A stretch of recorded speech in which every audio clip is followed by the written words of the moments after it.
धुणे बाजार घेई। रमा, तुला माहित आहे का की प्लास्टिक बॅग पर्यावरणाला किती घातक आहे ते?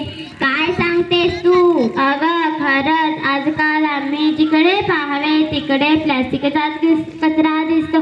प्लास्टिक हे सहजासहजी कुजत नाही, त्यामुळे पर्यावरणाला हानिकारक आहे।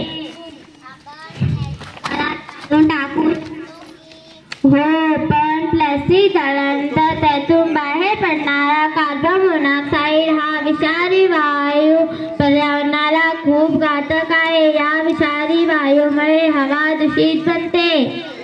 आपण या प्लास्टिकला जमिनीत खड्डा पुरू शकतो। होय, पण जमिनीत पुरल्याने प्लास्टिक कुजत नाही, ते तसेच राहते।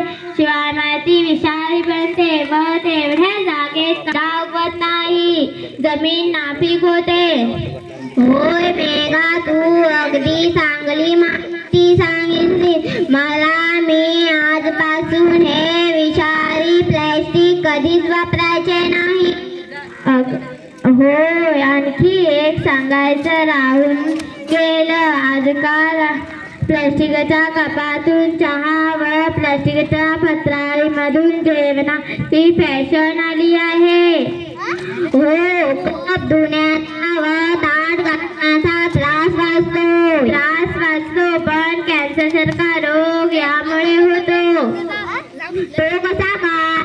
प्लास्टिक कपातून पातळ प्लास्टिक हे गरम चहा ओतल्याने चहात विरघळते व असे 500 कप चहा पिला की कॅन्सरसारखा घातक रोग माणसाला होतो। प्लास्टिक कपातून चहा व प्लास्टिक पत्रावळीमधून जेवण बंद केले पाहिजे।